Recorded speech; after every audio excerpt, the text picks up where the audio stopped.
2023 के होली में कहबो नया कहानी जी। वाह भाई 2023 के होली में कहबो नया कहानी जी। वाह भाई जे नहीं सुनबो ध्यान से लइबो कनियन के पानी जी।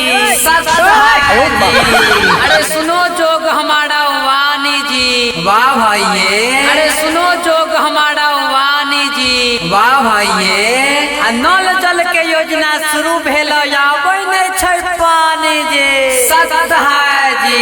पुल पुलिया बनल उद्घाटन में जाइए ट्वीट जी। वाह भाई अरे पुल पुलिया बनल उद्घाटन में जाय छै ट्वीट जी। वाह भाई सब सरकारी पैसा ठेकेदारे ले छै लूट जी। सत है जी। अरे शिक्षक बेचारा होली में बेचे रंग पिचकारी जी। वाह भाई शिक्षक बेचारा होली में बेचे रंग पिचकारी जी। वाह भाई अरे नीतीश बाबू के राज में नौकरी नहीं मिले सरकारी जी। सत है जी। अरे आबै नहीं अगुआ आबै नहीं बड़तुहार जी। वाह भाई आबै नहीं अगुआ आबै नहीं बड़तुहार जी। वाह भाई नौकरी के चक्कर में छौरा बैठल छै कुआर जी। सत है जी। अरे नेताजी के रेला रेली खूब होय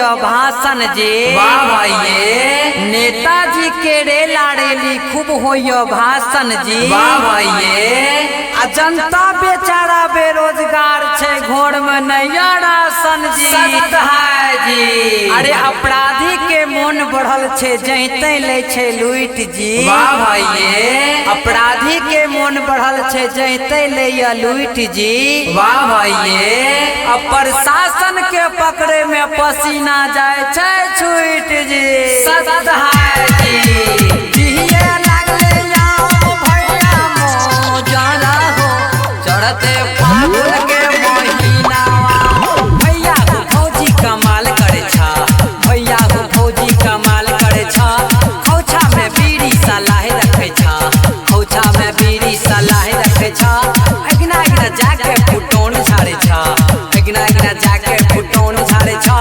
नया नया नया नया छौरा से मेल करे छा। चली का सारा सारा सारा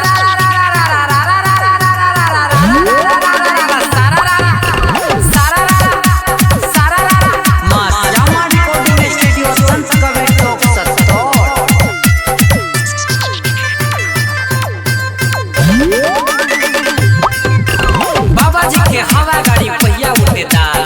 बाबा जी के हवा गाड़ी पहिया उठे दाल। चलना है तो चल लो भाई सिटी है तैयार। चलना है तो चल लो भाई सिटी है तैयार। बाबा जी के चार कबूतर चारों धनबाद।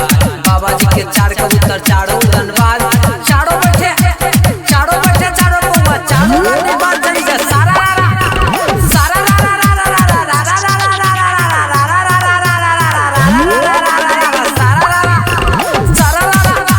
कुछ ना मजा।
संत कबीर चौक 70।